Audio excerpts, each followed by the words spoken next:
الفنان بدر نوفل لواء شرطة ومدرس بالمخابرات العامة، درس التنكر وعشق الفن والإبداع، وقال لو رجع بيا الزمن أبدا مش هكون ممثل. عمل دور المحامي في مسرحية شاهد ما شافش حاجة، خليفة خلف المحامي، واشتهر بجملة أو إفيه قولوله أو قالوا له. الفنان بدر نوفل من مواليد 23 فبراير 1929 والوفاة 13 أكتوبر 2000 عن عمر 71 سنة، من عائلة تحترم الحياة العسكرية. تخرج من كلية الشرطة. محمد بدر الدين أحمد نوفل لواء شرطة مصري، تخرج من كلية الشرطة وحصل على رتبة لواء في الشرطة، ثم التحق بمعهد العالي للفنون. يكون طالب من أول الدفعة. زامل الفنانة سناء جميل، هو الأول على الدفعة في التراجيديا في الكوميديا. الفنانة سناء جميل في التراجيديا. تخرج من المعهد العالي للفنون المسرحية سنة 1951. عمل بجانب التمثيل مدرس لمادة التنكر بالمخابرات العامة المصرية. كانت بداياته على خشبة المسرح، حيث فرض عليه الأداء الحي، امتلاك انضباط نفسي عاطفي شديد. عندما انتقل إلى عالم السينما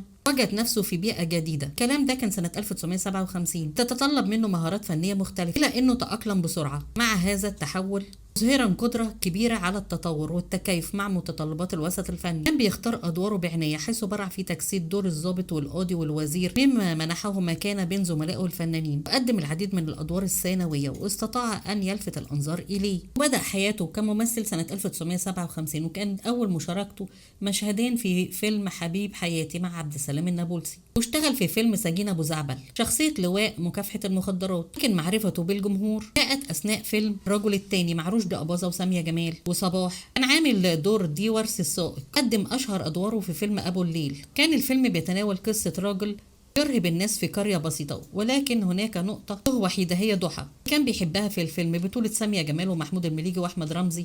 ممثل دور وكيل وزارة في فيلم الحب فوق هضبة الهرم مع أحمد زكي ونجلاء فتحي. أسفة آثار الحكيم. دخل الفنان بدر نوفل المسرح في عدة أعمال هام. مسرحية حكاية جواز سنة 1966، وشاهد ما شافش حاجة سنة 1976. تك على بناتك سنة 1980. قام بدور المدرس فتحي الباب، المدرس المتصابي اللي بيخطط جواز من البنت الصغيرة اللي كانت بتقوم بدورها الفنانة شريهان. كان بيخطط للإيقاع بها. مسرحية الواد سيد الشغال كان قايم بدور الخال مغاوري سنة 1993. قدم الفنان بدر نوفل خلال مشواره الفني 180 عمل فني بين المسرح والتلفزيون والسينما، وقام بتأليف 3 أعمال، حيث كتب سيناريو وحوار لفيلم جواز مع سبق الإصرار سنة 1987، وفيلم بدوية العاشقة سنة 1963، وفيلم الجاسوس سنة 1964 بطولة فريد شوقي وعادل أدهم. جمعته صداقة كبيرة جدا مع الزعيم عادل إمام، إذ جسد معه كتير من الأدوار، منها فيلم المتسول والواد سيد الشغال مسرحية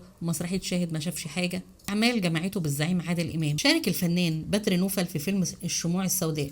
بطل الفيلم المايسترو الكابتن صالح سليم، والفنانة نجاة الصغيرة، فنانة أمين ريز، فنان فؤاد المهندس. قام الفنان بدر نوفل بدور الدمشقية في فيلم الناصر صلاح الدين، وجسد شخصية الشاعر في فيلم زقاق المدق. جسد أيضا شخصية الشيخ في فيلم التعويذة، اللي كان دايما بيأكد لجيرانه إنه الجان ضعيف. كان بيقوم بتوجيه لهم النصيحة بالصلاة وقراءة القرآن والعمل. فيلم التعويذة كان بطولة الفنان محمود ياسين والفنانة يسرا والفنانة تحية كاريوكا وعبلة كامل. قدم أيضا شخصية شوقي الحديدي في فيلم مصرع الذئاب سنة 1991 مع رغدة وكرم مطوع. وشارك أيضا في التلفزيون من خلال مسلسل زينب والعرش ومسلسل رأفت الهجان. توفى الفنان الجميل بدر نوفل بالقاهرة في يوم 13 أكتوبر 2000 بعد معاناة مع مرض الفشل الكلوي عن عمر هذا 71 عام. وليه موقف مع الزعيم الرئيس الراحل جمال عبد الناصر، وده لما شافه كان بيقدم دور على المسرح لا يناسب رجال الشرطة، أوقف ترقيته الفترة دي وعدى الموقف. تزوج الفنان بدر نوفل من خارج الوسط الفني وأنجب ولدين، ابنه محمد